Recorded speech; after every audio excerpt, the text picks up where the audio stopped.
সকাল প্রিয় বন্ধুরা, সবাই কেমন আছো? আশা করছি সবাই খুব ভালো আছো আর সুস্থ আছো। তোমাদের আশীর্বাদ ও ভালোবাসায় আমার মহাদেবের আশীর্বাদে আমরাও না বেশ ভালো আছি। সাউথ চব্বিশ পরগনা গঙ্গাসাগরের ছোট্ট একটি গ্রাম থেকে আমি টুম্পা চলে এসেছি তোমাদের জন্য আবারও একটা নতুন ভিডিও নিয়ে।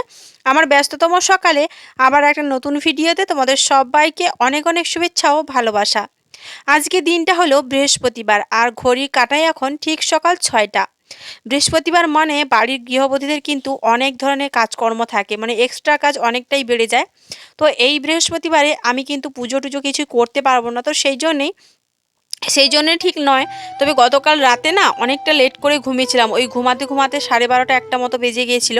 তো সেই জন্য না আর অ্যালার্মটা দিতেও ভুলে গেছিলাম, তো সেই কারণেই আজকে সকালে ঘুমটা ভাঙতে অনেকটাই দেরি হয়ে গেছে। ওই সকাল 6টা বেজে গেছে, আর 6টা বেজে যাওয়াই মানে তো সূর্যি মামা উকি মানে মারতে শুরু করেই দেয়। তো যাই হোক, দেখতেই পাচ্ছো যে আমার রান্নাঘরে সূর্যের রশ্মি এসে পড়েছে। তো যাই হোক, আমি ভাবলাম চলো, আজ তো আবার মেয়ের স্কুল রয়েছে, পুজো দিতে পারবো না, কিন্তু আমার তো মেয়ের তো স্কুল রয়েছে, রান্নাবান্না রয়েছে, তো বসে থেকে লাভ নেই। সেই জন্যই কিন্তু দেখো চটজলদি বাসি কাজগুলো কমপ্লিট করতে শুরু করে দিয়েছি। এখন রান্নাঘরটা ভালো করে লেপা মোছা করে নিচ্ছি। আর ওদিকে মামাম সোনা না এখনও ঘুমাচ্ছে। তবে আজকে ঠান্ডাটা কিন্তু খুব একটা বেশি নেই, ওই মানে হালকা ঠান্ডা রয়েছে। তো কয়েকদিন আগেই কিন্তু খুব ভালোই ঠান্ডা পড়েছিল, কিন্তু আজকে দুদিন ধরে আমাদের এখানে দেখছি ঠান্ডাটা অনেকটাই কম। তো যাই হোক, আর এই শীতের দিনে না বিশেষ করে লাউ শাক খেতে কিন্তু দারুণ লাগে। আমার তো বেশ ভালোই লাগে, তোমাদের কেমন লাগে অবশ্যই কিন্তু জানিও। তো সেই জন্যে আমি কিন্তু গতকালকের বাজার থেকে, গতকালকে বলবো না, তার আগের দিন, ওই সোমবার দিন আমি বাজার থেকে এনেছিলাম তোমার একটা লাউ ডাঁটা, মানে একটা আঁটি কিনেছিলাম, তো সেটা রান্না করাই হয় না। তো গতকালকে রাতে রান্না করব বলে কাটাকুটি করছিলাম, তোমরা তো আমার ভিডিওতে দেখেছো, কিন্তু রাতের বেলাতেও আর রান্না করা হলো না, মামাম সোনা ঘুমিয়ে পড়েছিল সেই জন্যই। তো যাই হোক, সেটা কাটাকুটি করাই ছিল, তো ভাবলাম চলো আজকে সকালবেলাতেই ওটা রান্না করে ফেলি। যেহেতু আর আজকে হচ্ছে বৃহস্পতিবার, নিরামিষই রান্না হবে, সেই জন্যেই লাউ শাকটা রান্না করলাম। একটু টমেটো, আদা বাটা, জিরে বাটা, কাঁচা লঙ্কা দিয়ে ভালো করে রান্না করলাম, আর খেতে না দারুণ টেস্ট হয়েছিল সত্যি। লাউ শাক মানে চিংড়ি মাছ দিলে কিন্তু খেতে দারুণ লাগে। তো যাই হোক, এদিকে লাউ শাকটা রান্না করছি, আর ওদিকে কিন্তু পেঁপে আলু সেদ্ধ ভাতটা বসিয়ে দিয়েছি, কারণ মামাম সোনা খেয়ে আবার স্কুলে যাবে সেই জন্যেই। তো যাই হোক, রান্না বান্না তো সব কিছুই করছি, সত্যি কথা বলতে আমার মানসিক অবস্থাটা কিন্তু একেবারেই ভালো নয়। ওই যে বলে না যে ভালো থাকার অভিনয় কিন্তু 2 দিন 4 দিন করা যেতেই পারে, কিন্তু সারা জীবন ধরে কখনো ভালো থাকার অভিনয়টা করা যেতে পারে না। সেটাও আমার বেলাতে হয়েছে জানো। আজকে 2 দিন ধরে হলো কলে জল আসছে না। তোমরা তো জানো আমার বাড়িতে কোনো পুকুর নেই, নিজস্ব কোনো পুকুর নেই বা টিউবওয়েল বসানো নেই যে জল আসবে। 2 দিন ধরে জল না আসাতে এতটা সমস্যা হচ্ছে কি বলবো তোমাদের। এই একদিকে সংসারের টেনশন, অন্যদিকে হচ্ছে প্রবাসে থাকা বড়মশাইয়ের চিন্তা, আর একদিকে হচ্ছে সংসারে অভাবের জ্বালা, সব দিকে মানে একেবারে মিলেমিশে না, মানে কি বলবো তোমাদের, অনেক কথাই আমি শেয়ার করি না, তবে আজকেরও কিছু কথা বলছি যে সত্যি আর ভালো লাগে না, আর পারছি না, আমি এত কষ্ট এত যন্ত্রণা সহ্য করতে পারছি না। কারণ কি বলতো, হয়তো আগের জন্মে আমি অনেক পাপ করেছিলাম, সেই জন্য দেখো এই জন্মে আমি তার ফল পাচ্ছি। কেন জানি না, আমার এটাই মনে হয়। দেখো সবার বাড়িতে কিছু না কিছু রয়েছে, পুকুর রয়েছে বা কিছু রয়েছে, আর আমার বাড়িতে দেখো সত্যি এই টাইমের কলের ওপরেই আমরা ভরসা করে নিজেদের সংসার পেতেছি।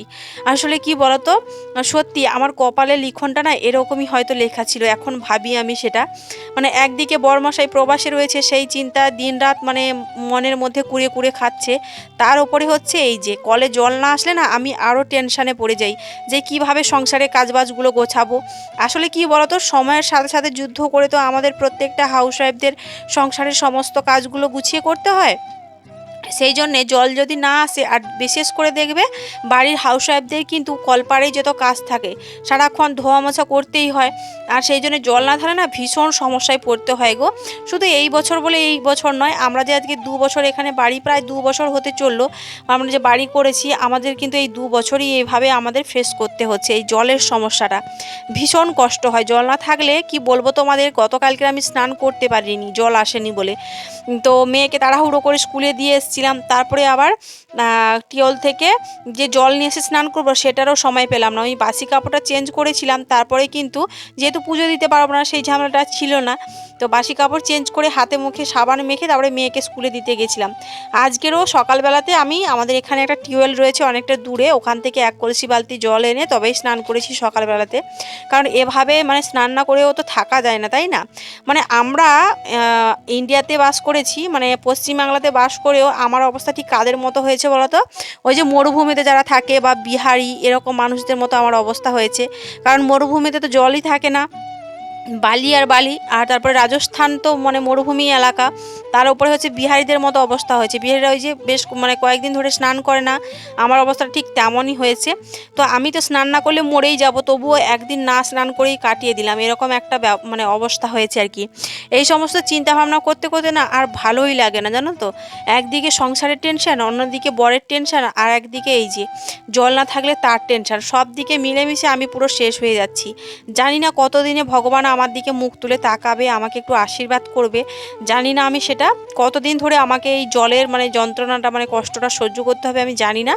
তবে এই যে হাজার সমস্যার মধ্যেও নিজের মনকে শক্ত রেখে মানে সংসারের জন্য লড়েই চলেছি দিনরাত, মানে থেমে থাকতে আমি শিখিনি, সারাক্ষণ মানে লড়তেই আছি, মানে সংসারটাকে যেভাবে চালানো যায় সেই চেষ্টাই আমি করি। তো আপাতত আজকের সকালে জল মানে সকালে বলবো না, সকালেও জল আসেনি। এখন বাজে কটা জানো? এখন বাজে তোমার 12:30। মামামকে স্কুলে দিয়ে এসে দেখলাম একটু একটু জল পড়ছে, সেই জলটা ধরে মামামে জামা আর আমার একটা নাইটি ধুয়ে মিলে দিলাম। তারপরে স্নানটা আবারও করলাম, সকালে স্নান করেছিলাম কল থেকে জল নিয়ে এসে, আবার জল আসার পরে 2 দিন ধরে ভাবছিলাম যে চুলে শ্যাম্পু করবো, শ্যাম্পু করার আর হচ্ছিল না জলের অভাবে। তো এখন জল আসাতে মানে এখন খুব ভালোভাবেও জল পড়ছে না, হালকা হালকাই জল পড়ছে, মানে একেবারে সরু সরু জল পড়ছে। অনেকক্ষণ ধরে অপেক্ষা করতে হবে মানে একটা বালতি ভর্তি হতে, এরকম একটা ব্যাপার। তো স্নান সেরে অনেক দিন ধরে তো পুজোই পড়ে না পুরো 1 সপ্তাহ ধরে, সেই জন্য দেখো স্নান সেরে আগে পুজোটা করছি আমি। কারণ পুজো না দিতে পারলে না আমার ভীষণ মন খারাপ করে, আর আমার বাড়িতে তো এমন কেউ নেই যে পুজোটা করে দেবে। আর মামাম তো অনেকটাই ছোট তোমরা জানো, তো সেই জন্যই আগে স্নান করে সকালে স্নান করেছিলাম। তো ভাবলাম চলো চুলেই যখন শ্যাম্পু করছি তাহলে একেবারে স্নানটা আবার একবার করে নিই। তো স্নান সেরে পুজো টুজো দিলাম, দেওয়ার পরে দেখো এই যে বাইরে এসে এখন চুলটাকে ভালো করে ঝেড়ে নিচ্ছি, কারণ এখন অনেকটাই বেলা হয়ে গেছে, ওই 1টা মতো বেজে গেছে। এখন যদি চুল না শুকাতে পারি চুলটা ভেজাই থাকবে, তারপরে কিন্তু শরীরটা অবশ্যই খারাপ করবে, মানে সর্দি কাশি এরকম চলে আসবে। সেই জন্য চুলটা ভালো করে ঝেড়ে নিচ্ছি। আর তারপরে খাওয়া দাওয়া করবো, দুপুরে খাওয়াটা খাবো, খাওয়ার পরে কিন্তু মেয়েকে আবার স্কুলে নিতে যাব। আর যেহেতু এখন রোদ্দুরটা হালকা হালকা মতো বেরিয়েছে, সেই জন্যই চুলটা ঝেড়ে তারপরে খাওয়া দাওয়া করে মেয়েকে স্কুলে নিতে গিয়েছিলাম। তারপরে মেয়েকে স্কুল থেকে নিয়ে এসে আর কোনো ভিডিওই আমি ক্যাপচার করিনি। এখন দেখো রাতের খাবার বানিয়ে নিয়েছি, ওই মুগ ডাল দিয়ে আর ফুলকপি দিয়ে ডালনা করেছি, আর সাথে করেছি রুটি। তো চলো এদিকে খাবার বাড়তে বাড়তে তোমাদের বেশ কয়েকজনের কমেন্টে রিপ্লাই দিয়ে দিই। গতকালকের ভিডিওতে আমাকে অভিদীপা ব্লগ কমেন্ট করেছিল, খুব সুন্দর হয়েছে ভিডিওটা। রাখি বিশ্বাস কমেন্ট করেছে খুব ভালো হয়েছে দিদিভাই ভিডিওটা, thank you so much. Indrani Tripura comment করেছে খুব ভালো হয়েছে দিদিভাই ভিডিওটা, থ্যাংক ইউ সো মাচ গো। এভাবে তোমরা সবাই আমার পাশে থেকো আর আমাকে সাপোর্ট করো। তো চলো আজকে ব্লগটা কিন্তু এই যে রাতের খাওয়া দিয়ে শেষ করলাম। সবাই ভালো থেকো, সুস্থ থেকো আর সাবধানে থেকো।